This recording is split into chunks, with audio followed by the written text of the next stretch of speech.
Chapter 18 of 3 Men in a Boat by Jerome K. Jerome. We left Streatley early the next morning and pulled up to Culham and slept under the canvas in the backwater there. The river is not extraordinarily interesting between Streatley and Wallingford. From Cleve you get a stretch of 6.5 miles without a lock. I believe this is the longest uninterrupted stretch anywhere above Teddington, and the Oxford Club make use of it for their trial 8s. But however satisfactory this absence of locks may be to rowing men, it is to be regretted by the mere pleasure seeker. For myself, I am fond of locks. They pleasantly break the monotony of the pull.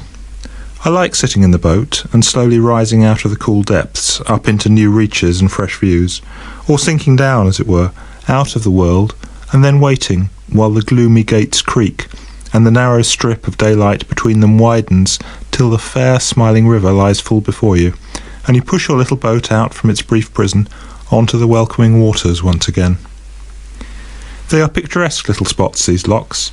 The stout old lock-keeper, or his cheerful-looking wife, or bright-eyed daughter, are pleasant folk to have a passing chat with. You meet other boats there, and river gossip is exchanged. The Thames would not be the fairyland it is without its flower-decked locks. Talking of locks reminds me of an accident George and I very nearly had one summer morning at Hampton Court. It was a glorious day, and the lock was crowded, and as is a common practice up the river, a speculative photographer was taking a picture of us all as we lay upon the rising waters. I did not catch what was going on at first, and was therefore extremely surprised at noticing George hurriedly smoothing out his trousers, ruffle up his hair, and stick his cap on in a rakish manner at the back of his head, and then, assuming an expression of mingled affability and sadness, sit down in a graceful attitude and try to hide his feet. My first idea was that he had suddenly caught sight of some girl he knew, and I looked about to see who it was. Everybody in the lock seemed to have been suddenly struck wooden. They were all standing or sitting about in the most quaint and curious attitudes I have ever seen off a Japanese fan. All the girls were smiling. Oh, they did look so sweet. And all the fellows were frowning and looking stern and noble. And then, at last, the truth flashed across me, and I wondered if I should be in time. Ours was the first boat, and it would be unkind of me to spoil the man's picture, I thought. So I faced round quickly and took up a position in the prow, where I leant with careless grace upon the hitcher, an attitude suggestive of agility and strength. I arranged my hair with a curl over the forehead, and threw an air of tender wistfulness into my expression, mingled with a touch of cynicism, which I am told suits me. As we stood waiting for the eventful moment, I heard someone behind me call out, "Hi, look at your nose!" I could not turn round to see what was the matter, and whose nose it was that was to be looked at. I stole a side glance at George's nose. It was all right. At all events, there was nothing wrong with it that could be altered. I squinted down at my own, and that seemed all that could be expected also. "Look at your nose, you stupid ass!"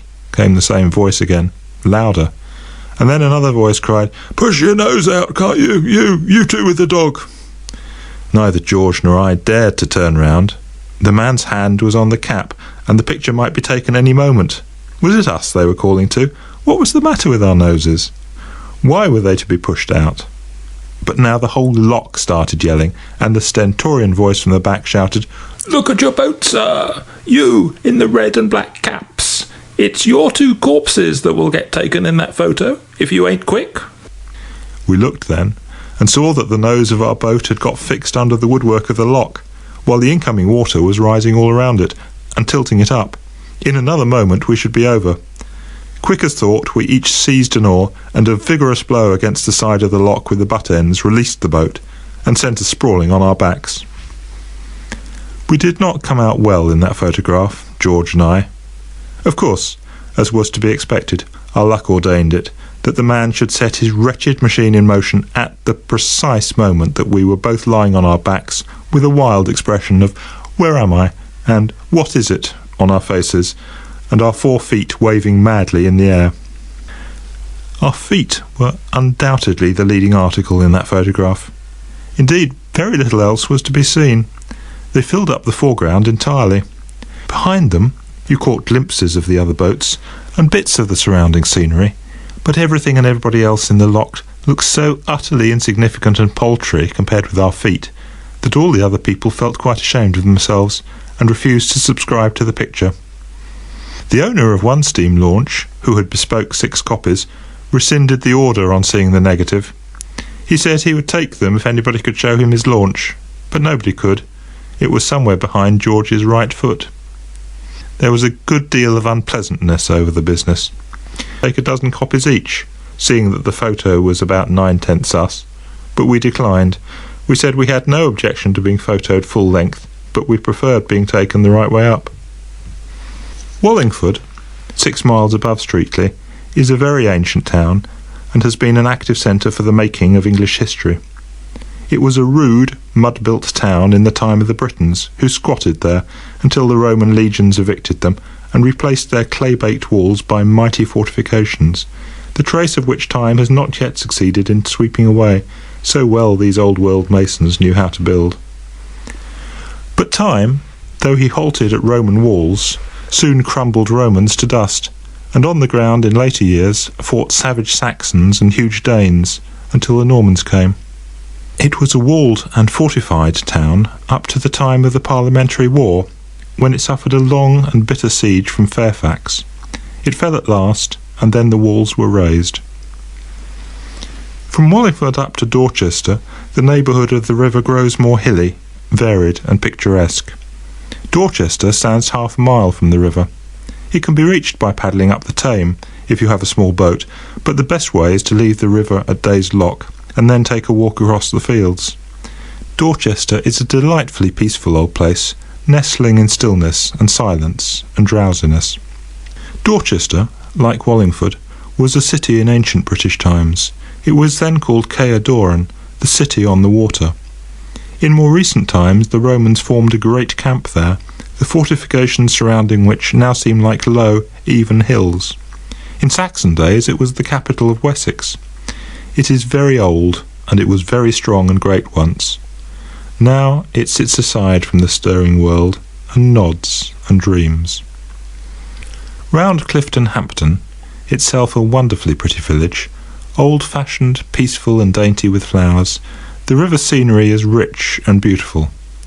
If you stay the night on land at Clifton, you cannot do better than put up at the Barley Mow. It is without exception, I should say, the quaintest, most old-world inn up the river. It stands on the right of the bridge, quite away from the village.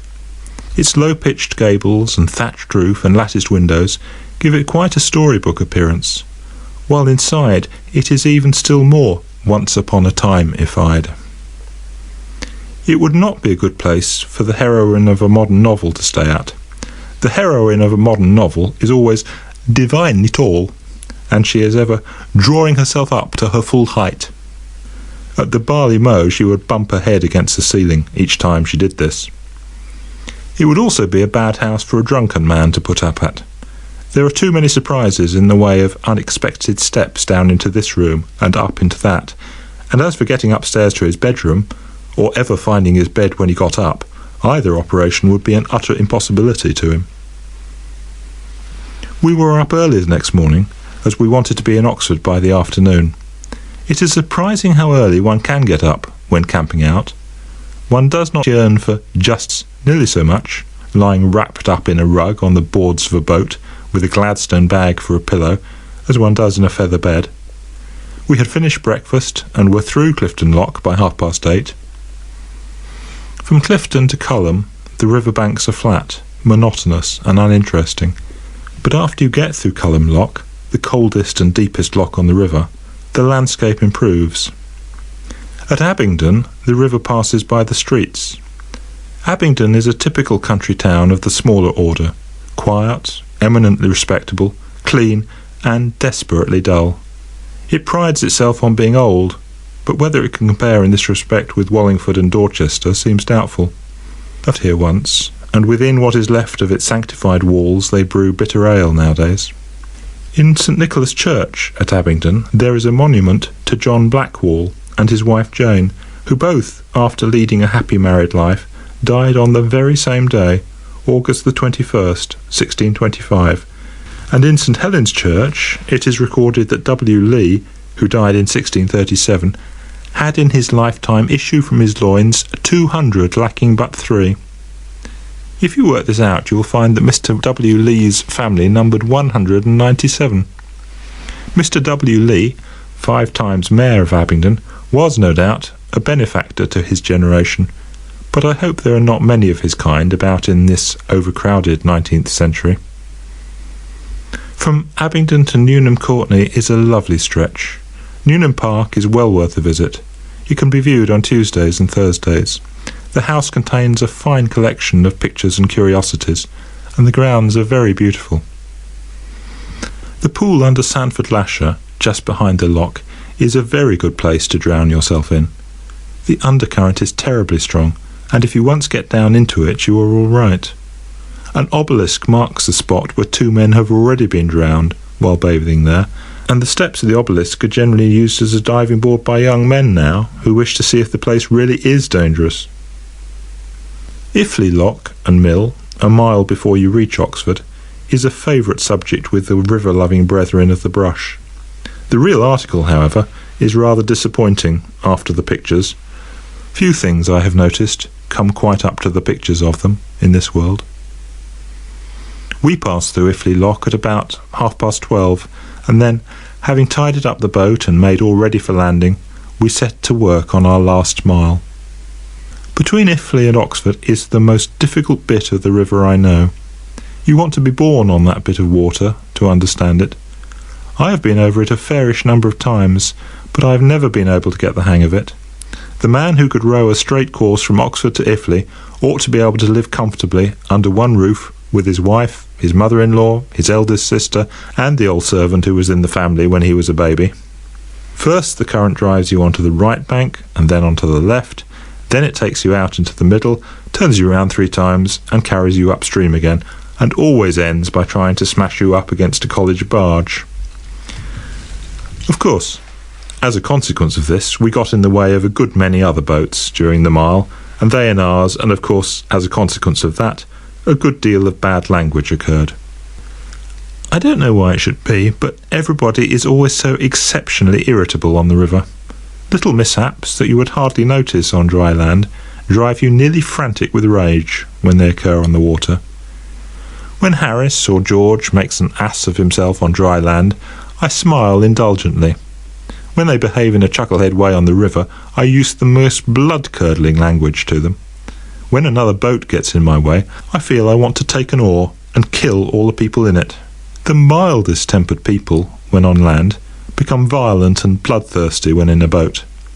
I did a little boating once with a young lady.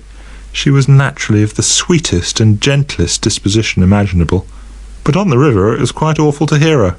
"Oh, drat the man!" she would exclaim when some unfortunate sculler would get in her way. "Why don't he look where he's going?" And, "Oh, bother the silly old thing," she would say indignantly when the sail would not go up properly, and she would catch hold of it and shake it quite brutally. Yet, as I have said, when on shore she was kind-hearted and amiable enough. The air of the river has a demoralising effect upon one's temper, and this it is, I suppose, which causes even bargemen to be sometimes rude to one another, and to use language which, no doubt in their calmer moments, they regret. End of chapter 18.